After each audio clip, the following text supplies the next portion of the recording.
Yan, may nag-aayos po dito na para sa kanilang wedding. Ayan o. Yan.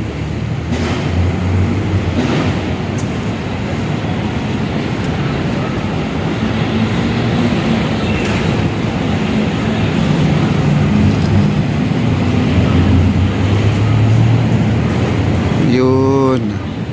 Oh. May kaibigan din akong ikakasal, baka ako rin ang gagawa niyan, guys. No? Dito ko lang dadalhin, no? Para naman ay ako po ay magiging official photographer.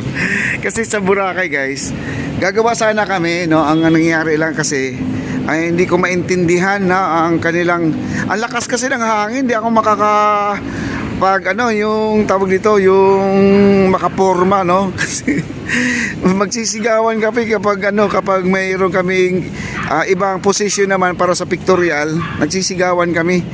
Ayan, guys, tayo po bumalik po dito sa ating ano. Ayan po ang ating maestranza, guys.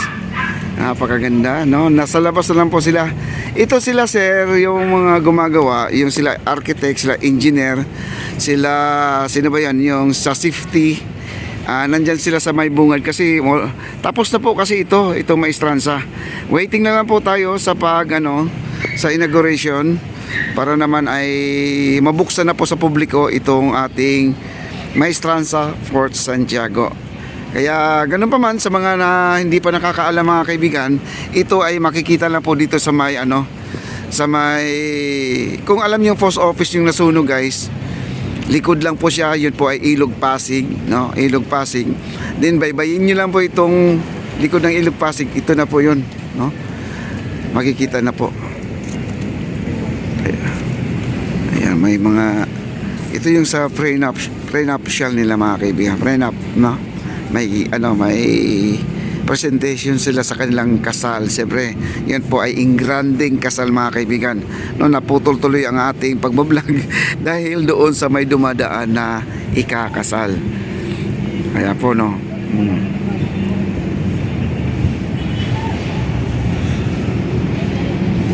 Wow. Tapos na talaga, guys, wala na, no. Ang ginagawa lang pala nila diyan, kasi alam nyo may mga drum diyan, no. Sila ay nagpa-flashing at tinatanggal lang yung mga, siyempre, mga singit-singit na mga buhangin para naman ay magiging talagang brand new, no? Brand new talaga. Ang kanilang poste ay nandyan na, oh. Tapos na, guys, oh. Ayun, oh. Yun ang sinasabi nga nila,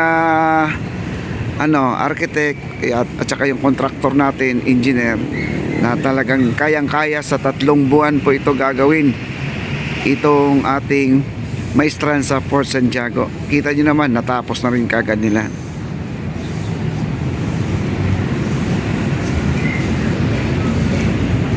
Yan, no? Wow.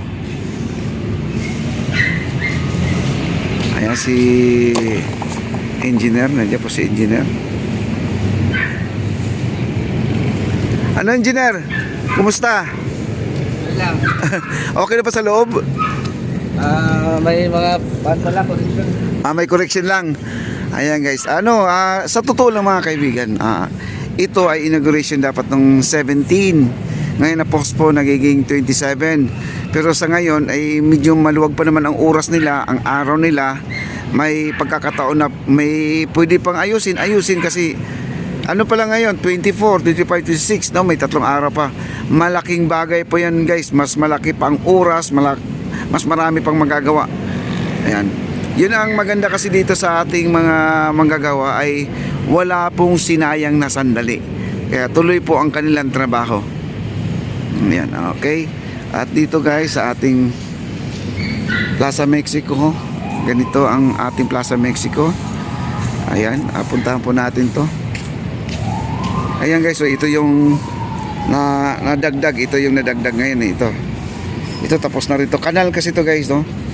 Ayan. Ayan, dito mapupunta ang tubig. Ayan, oh. Ganda na, oh. Dati wala to, guys, oh. Ngayon nalagyan na.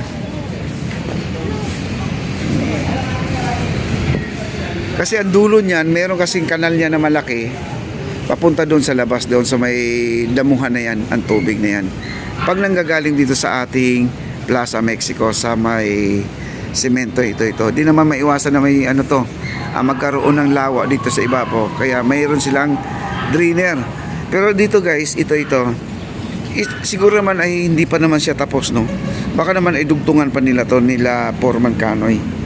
Baka mayroon pang karugtong to guys, oh. Wow. Ang ganda na. May mga kanal na pati dito guys, oh.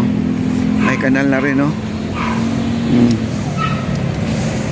Ano na lang po talaga to, yung ano tawag dito, yung matesting, no? Kailangan matesting. Ang ganda ng pagkagawa guys, oh. Ang ganda ng pagkagawa nila, no? Ito, nakikita nyo may butas yan papunta dito. Yan. Papunta dito yan, oh. May butas yan doon, papasok doon. Kaya kahit na umulan, hindi na talaga to magwalawa. Kasi pansin nyo dito guys, itong mga nandito, putol siya. Kasi dead end talaga dyan. Oh. Akala ko naman dudugtungan pa guys, ito. Wala na pala yan, wala na dugtong yan. No?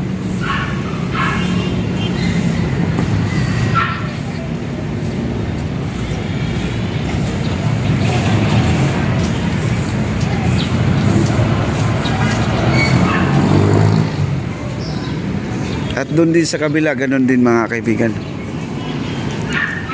Ayan, dito po ang ating ang ating drainage. Talagang mas pinaganda pa ng husto guys, pinaganda. Kasi meron pa naman tayong 3 araw para magiging pa siya, magiging elegance pa siya tingnan.